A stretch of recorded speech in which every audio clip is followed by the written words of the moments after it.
Bonjour tout le monde, nous allons calculer et simplifier le résultat de cette expression.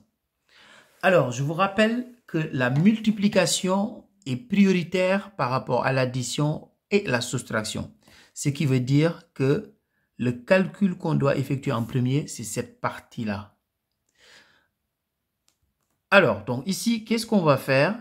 Donc, même si pour l'instant, je ne calcule pas avec 4/3, je dois l'écrire quand même. Là aussi, c'est la même chose. Moins 7/18. Donc, la partie que je dois calculer maintenant, c'est ici, là où il y a la multiplication, c'est la priorité. Alors, ici, on a deux fractions qu'on doit multiplier. Donc, je vous rappelle que pour multiplier deux fractions, on va juste multiplier les numérateurs entre eux et multiplier les dénominateurs entre eux. Donc, ici, plus. Donc, 1 fois 5, ce qui est égal à 5, sur 3 fois 2, 6. Donc, multiplier deux fractions, c'est multiplier les numérateurs entre eux et multiplier les dénominateurs entre eux. Donc, je continue. Alors, ici, nous avons trois fractions. Donc, je vous rappelle que pour faire une addition ou une soustraction de fractions, vous devez avoir le même dénominateur. Alors, ici, on constate, on va remarquer tout simplement que 18 est un multiple de 6, mais aussi un multiple de 3. Donc, ce qui veut dire qu'on peut garder 18 comme dénominateur commun et on va transformer ces deux fractions-là pour trouver d'autres fractions. Par exemple, si je prends 4/3, je vais trouver une autre fraction qui est égale à 4/3, mais avec un dénominateur de 18. Et je fais la même chose pour 5/6. On va utiliser une propriété en mathématiques qui nous dit que l'on ne change pas une fraction si on multiplie le numérateur et le dénominateur par un même nombre non nul. Donc ici, qu'est-ce qu'on va faire? 18, on va dire combien fois 3 égale 18. Donc ici, on va faire fois 6, puisque 6 fois 3 égale 18. Donc ici, on fait fois 6 fois 6.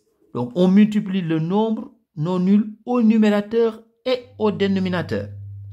Et je fais la même chose pour la fraction suivante, 5/6. Je veux avoir 18 comme dénominateur. Donc 6 fois combien égale 18? C'est 6 fois 3, c'est ce qu'on vient de faire tout à l'heure.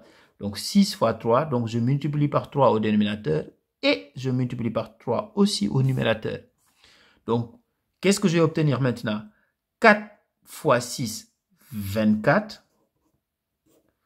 3 fois 6, 18.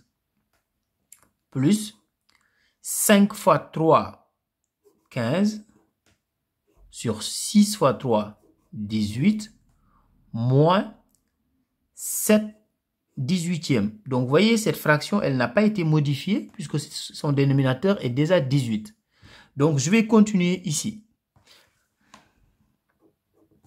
Alors, donc maintenant, une fois qu'on a le même dénominateur, on va garder ce même dénominateur et on va faire les opérations uniquement sur les numérateurs.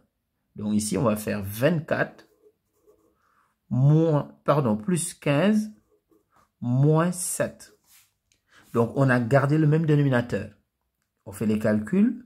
Alors, 24 plus 15, 39. 39 moins 7, 32. Donc, 32/18. Et n'oubliez pas que dans la consigne, on a dit calculer et simplifier le résultat. Donc, on va simplifier la fraction ici.